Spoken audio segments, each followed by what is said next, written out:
Hello and welcome to Inside the Americas. I'm Melissa Bell. Coming up on today's show, tensions rise in Venezuela as demonstrators test the state of emergency declared by Nicolas Maduro. In Havana, a step on the road to peace in Colombia is taken through a deal with FARC rebels to return thousands of children to civilian life. And from eyesore to environmental lifeline, former oil rigs are given a new lease of life as artificial reefs in the Gulf of Mexico. We begin, though, today in Venezuela, where protesters took to the streets in opposition at the state of emergency declared by Nicolas Maduro at the start of the week. The Venezuelan president is also locked in a battle with parliament, which is pushing for a referendum to have the chosen successor of Hugo Chavez ousted. Anger has been growing these last few months in the country as a result of food shortages, hyperinflation and endemic violence. For many, daily life has become an uphill struggle, and some believe that 17 years of Chavez rule could be coming to an end. This report by Margot Loisillon, Marie-Ève de Teuf and Mark Thompson. Like many other Caracas residents, Yelma is a mother on the verge of a nervous breakdown. That's the result of 5 days without water. This is how we live now as Venezuelans. We've lost our quality of life. As you can see, we were middle-class people, and now we're not even that anymore. Just look at the kitchen. This is how we live now that we have no water. Now it's just arrived. Water and electricity are both being rationed. Officials say it's due to an ongoing drought, but most Venezuelans believe these shortages are due to wider political instability.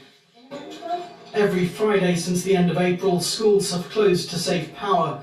State employees now only work 2 days a week, procedures more akin to a wartime economy. Sometimes my daughter bursts with joy in a supermarket when she sees that there is oil. She says, "Mom, there is oil," or "there is sugar." No, this is not what I wish for my country. I've had enough. 3 years after Hugo Chavez's death, Venezuela's socialist government looks adrift. Falling oil prices have hit the state's budget and, in turn, the subsidized economy. Inflation here is now the highest in the world.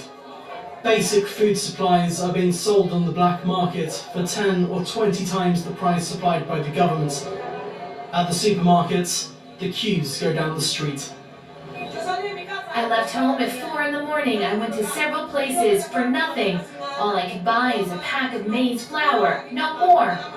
This has to stop. The one who needs to leave will leave. We'll kick him out of power.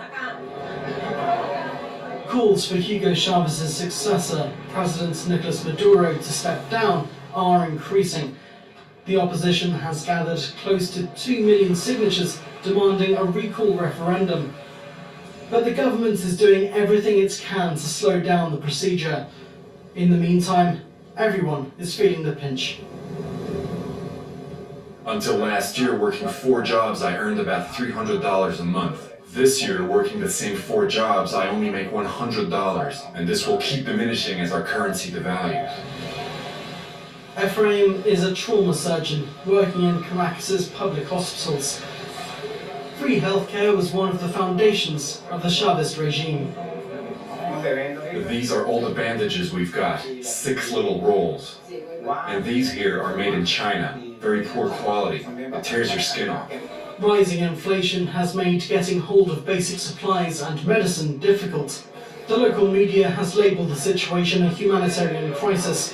Patients are dying across the country because of the shortages, and security has also become a problem. You wonder why I always keep my bag with me. If I leave it, it'll be stolen. It's happened to me many times.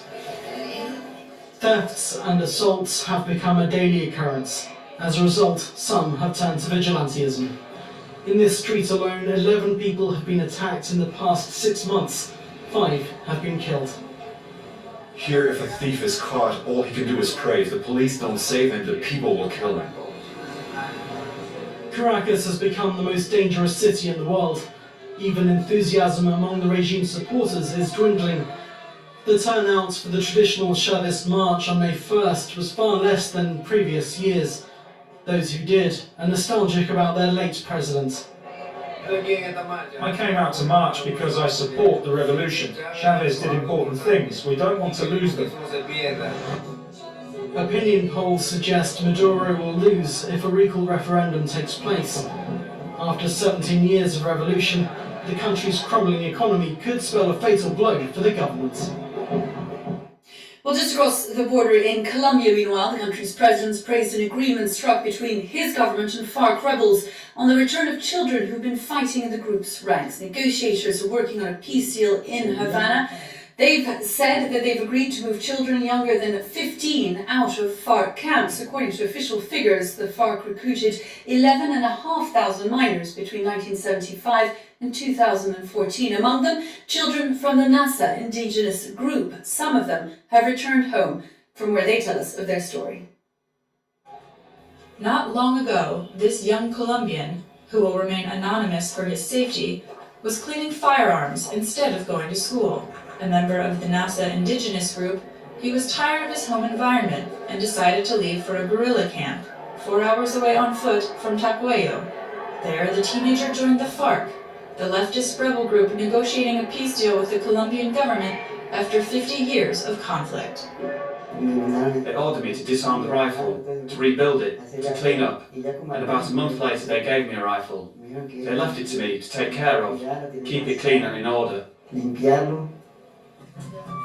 After 5 months, he escaped. Now the adolescent is part of a state program that helps NASA minors to reintegrate. In addition to psychological and legal assistance, the process includes several indigenous rituals that reconnect the youths with their surroundings. Para nosotros es necesario hacer un ritual de sanación. For us, a healing ritual is necessary because these are youths who have separated themselves from our roots, who have other thoughts, and have been affected spiritually. Otro pensamiento y espiritualmente están afectados. This other young man was tired of the fighting at home and was looking for something new. He left to join the guerrillas, but didn't like his experience, and his parents and the NASA community leader went to talk directly with the FARC commander to bring him back. It's better for me to work with my family than to be there and in danger. It's better in a family group. Now, he's part of an indigenous guard without weapons and helps work on his parents' land. According to the NASA, there are still around 300 of their minors in the ranks of the FARC. Young members they hope will soon return to their community.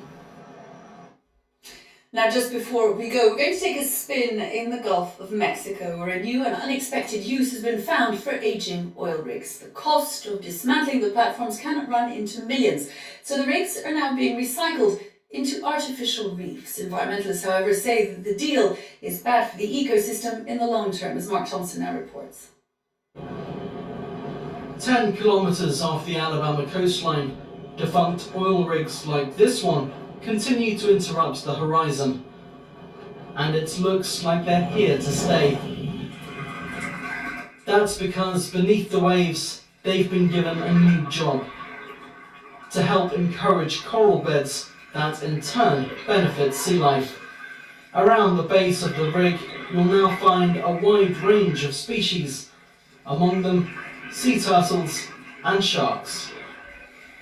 In the Gulf of Mexico, we really don't have or much habitat for coral growth development, and these gas rigs are a huge benefit to the environment. Oil companies are obligated to remove the platforms from the seabed once they're no longer in use. A mammoth operation which involves dismantling hundreds of tons of steel and can cost up to $2 million. Converting the structures into an artificial reef offers a win-win solution to both the oil companies themselves and the local government. The oil companies, they save money by reefing these in place. And so what they do is they take about half of the money that they save and they donate it to the state of Alabama. Environmentalists are concerned though. They believe the plan only encourages the oil companies to keep drilling in the Gulf of Mexico. There are already 7,000 rigs in the region, and a huge spill in 2010 lives fresh in the memory. It's mostly an effort to make the oil industry appear green.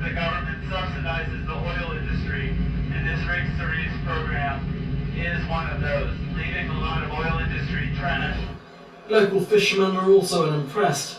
AC Cooper says this old oil rig isn't visible during bad weather and that it's recently damaged his boat. It's their responsibility to clean this up. Don't leave it sit here. You know it's no good. Look at it. You're not no purpose in it. Get rid of it. This is what we need them to do. Around 500 oil rigs in the Gulf of Mexico have already been converted into artificial reefs, to the benefit of the wildlife and the oil companies too.